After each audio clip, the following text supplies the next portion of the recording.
ఇటీవల కాలంలో వైసీపీని గొడ్డలి పార్టీ అంటూ సంబోధిస్తూ కూడా అటు మంత్రులు కావచ్చు, అదేవిధంగా సీఎం చంద్రబాబు సైతం ఈ వ్యాఖ్యలు చేయడం ఒక రకంగా వైసీపీ శ్రేణులు తీవ్రంగా తిప్పికొడుతున్నారు. అయితే నిన్న తాజాగా ఏదైతే డిఎస్సి వ్యవహారంలోనూ గొడ్డలి పార్టీకి అర్హత లేదంటూ కూడా వ్యాఖ్యలు చేస్తున్నారు. అంటే తరచుగా ఏ అంశాన్నైనా సరే గొడ్డలి పార్టీ అంటూ కూడా ముందుగా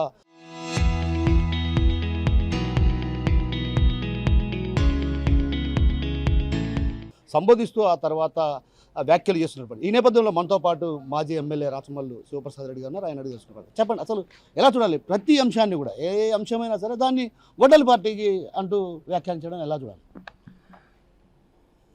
జగమెరిగిన ఒక సామెత చెప్తా. ఒక్కొక్క ప్రాంతంలో ఒకలాగా చెప్తారు, మా కడపలో అయితే ఒకలాగా చెప్తారు.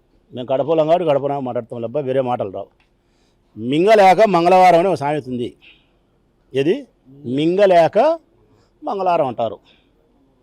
మింగలేకపోయినాడు, నేను మంగళవారం కాబట్టి మింగలేకపోతానా అంటాడు. అర్థమైంది రాజా? అర్థమేంటది రాజా? అర్థం కావాల్సిన వాళ్ళకు కూడా అర్థమేంటది. మింగలేక మంగళవారం పెట్టనో ఈ ప్రభుత్వానికి కూడా సంక్షేమ పథకాలను అభివృద్ధిని ప్రజలకు ఇచ్చేది చేతగాక ఏదో ఒకటి తప్పించుకునే దానికోసం అని చెప్పి మంగళవారం అన్నట్టు గొడ్డల పార్టీ అంటారు. నేను అడుగుతా ఉన్నా, మాది గొడ్డల పార్టీ లేకుంటే మరొక పార్టీ పక్కన పెడదాం లేదబ్బా, నీవు మేము అడిగిన దానికి సమాధానం చెప్పు. మా గొంతులో నుంచి వచ్చే మాట ప్రజలది, గొంతు మాత్రం మాదే, వైఎస్ఆర్ కాంగ్రెస్ పార్టీది, మాట మాత్రం ప్రజలది. నువ్వు 60 ఏళ్ళకు కొత్త పెన్షన్ ఇంతవరకు ఒకటి కూడా ఇయ్యలేదే, ఏమి కథ అని అడుగుతున్నారు. 50 ఏళ్ళకు పెన్షన్ ఇస్తా అని చెప్పినావే, ఇయ్యలేదే అంటున్నారు. నిరుద్యోగ భృతి 3000 ఇస్తానని చెప్పినావే, ఏమి ఎందుకు ఇయ్యలేదు అంటున్నారు. లేదు, ఫీజు రియంబర్స్మెంట్ ఆగిపోయింది, సమాధానం ఏమీ అని పిల్లలు అడుగుతున్నారు. నాకు జబ్బు చేసి ఆసుపత్రి పోతే లెక్క కట్టించుకుంటున్నారు, ఆరోగ్యశ్రీ ఆగిపోయింది ఎట్లా అని అడుగుతున్నారు. ఉద్యోగస్తులకు ఇచ్చిన హామీలన్నీ సంకన ఆగిపోయినాయే, సమాధానం ఏం చెప్తాయి అంటున్నారు. నిత్యావసర వస్తువుల ధరలు పెరగవు అని చెప్పినాయే, పెరిగినాయే. ఉప్పు, పప్పు, బెల్లం, ధనియాలు, మిరపకాయ అన్నీ పెరిగినాయే, ఎట్లా అంటున్నాడు పేదవాడు. ఆరోగ్యశ్రీ ఆగిపోయిందే, జబ్బులు వచ్చి ఎట్లా అంటున్నాడు. కరెంటు బిల్లులు పెంచనంటివి, పెంచితివే ఎట్లా అంటున్నాడు. డీజిల్ పెట్రోల్ పెంచనని చెప్తివి, 6 సార్లు పెంచినారే, సమాధానం ఎట్లా అని అడుగుతున్నారు. 3 సెంట్ల స్థలంతో ఇల్లు కట్టిస్తానని చెప్పినా ఒక గృహం కూడా కట్టించకపోతేవే ఎట్లా అంటున్నారు. గ్యాస్ అందరికి ఇస్తానని చెప్పినావు, ఇవ్వకపోతేవే ఎట్లా అని అడుగుతున్నారు. ఇట్లా చెబుతా పోతే ఒక 100 ఉన్నాయి. వీటికి సమాధానం చెప్పేదానికి చేతగాక గొడ్డల పార్టీ అని మాట్లాడితే మేము అదే చెప్తాం, మింగలేక మంగళవారం అంటే ఉంటారు. మాది గొడ్డల పార్టీ కాదో పక్కన పెడతాం, నీది కమండలం పార్టీ అయితే ఈయన చెప్పురా స్వామి అంటున్నాం.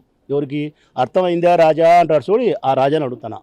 అంటే ప్రధానంగా డిఎస్సిలో అక్రమాలు జరగలేదు. అయితే డిఎస్సిలో అక్రమాలు జరగకపోయినప్పుడు కూడా స్పోర్ట్స్ కోటా కింద మామూలుగా ఎవరైనా అర్హత పరిచి రాయకపోయినా కూడా వాళ్ళకి ఇవ్వచ్చు అనేటటువంటి వాదన ఎమ్మెల్సీ చెప్తున్నాడు. ఎవరు? టీడీపీ ఎమ్మెల్సీ రామ్గోపాల్ రెడ్డి చెప్తున్నాడు. డిఎస్సీలో అవకతవకలు జరిగినాయా లేదా అని చెప్పి వైఎస్ఆర్ కాంగ్రెస్ పార్టీ బయటకు వచ్చినది ఎప్పుడు? విద్యార్థులు మేము బాధితులము, మాకు అన్యాయం జరిగిందని చెప్పి వచ్చిన తర్వాత మేము వచ్చినాం. బాధితులే బయటికి రాకపోతే వైఎస్ఆర్ కాంగ్రెస్ పార్టీ ఏం చేస్తుంది? బయటకు వచ్చి దుప్పటి కప్పుకొని పనుకుంటుంది ఇంట్లో. బాధితులు బయటికి రాకపోతే మేము ఎవరి తరఫున పోరాటం చేయాలా? పరీక్ష రాసిన విద్యార్థులు బయటకు వచ్చి కన్నీరు మున్నీరుగా ఏడ్చి అన్యాయం జరిగింది, 20 లక్షలు లెక్కతో మాకు లెక్కున్న వాళ్ళతో మోసం చేసినారని చెప్పి మాట్లాడుతున్నారు. కాబట్టి వైఎస్ఆర్ కాంగ్రెస్ పార్టీ బయటకు వచ్చింది. మరి మాకు కాదు సమాధానం చెప్పాల్సింది. విద్యార్థులు ఎవరైతే పరీక్ష రాసి అన్యాయానికి గురైనారో వాళ్ళ కన్నీటికి నువ్వు సమాధానం చెప్తావో సమాధానం చెప్పు అంటున్నాం. ప్రధానంగా పొద్దుటూరులో ఇటీవల కాలంలో తెలుగు తమ్ముళ్ళే తన్నుకున్నటువంటి పరిస్థితి, అంటే ఏదైతే ఎస్ఎస్ మాల్ వ్యవహారం, దీన్ని మీకు కూడా ముడిపెడుతున్నారు, ఎలా చూడాలి? వాళ్ళకి ఆదాయాలు పంచుకునే కాడ గలాడబడింది, అందుకు తనుకుంటున్నారు. నా పాత్ర ఏముంటుంది బా? ఆదాయాల కాడ కొట్టుకుంటున్నారు. నేను ప్రభుత్వంలో లేను, ప్రభుత్వంలో నుండి మాట్లాడు. ఎలా చూడాలి అసలు? అప్పుడు నేను ఇప్పుడు నేను అంటే ఎప్పటికీ నేను మొగనేనా? పొద్దుటూరికి ఒప్పుకుంటున్నారు మీరు, మేము కాదని. నీ యొక్క 24 గంటలు 365 రోజులు నేనే మొగోనని మీరు ఒప్పుకుంటున్నారు. అంటే మీ ప్రకారం అంటే కానీ లేకపోతే నేను మొగోనే.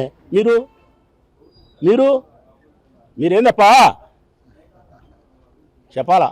వాళ్ళే అంటే మీకు ఎస్ఎస్ మాల్లో కూడా మీకు కూడా వాటాలు అందాయని ఆరోపణ. నేను ప్రభుత్వంలో లేను, నేను కాదు, వాళ్ళు ప్రభుత్వంలో ఉండారు, వాళ్ళు సమాధానం చెప్పాలా. ఆదాయాల కోసం కొట్లాడుకుంటారు నేను చెప్పిన, నాకే సంబంధం ఉండదు. సో మొత్తం మీద ఏదైతే జరుగుతున్నటువంటి పరిణామాల నేపథ్యంలో గొడ్డలి పార్టీ అని కేవలం ఏదైతే సంక్షేమ పథకాలను అమలు చేయనటువంటి పార్టీ ఏదైనా కమడలం పార్టీ ఉందంటే అది టీడీపీనే.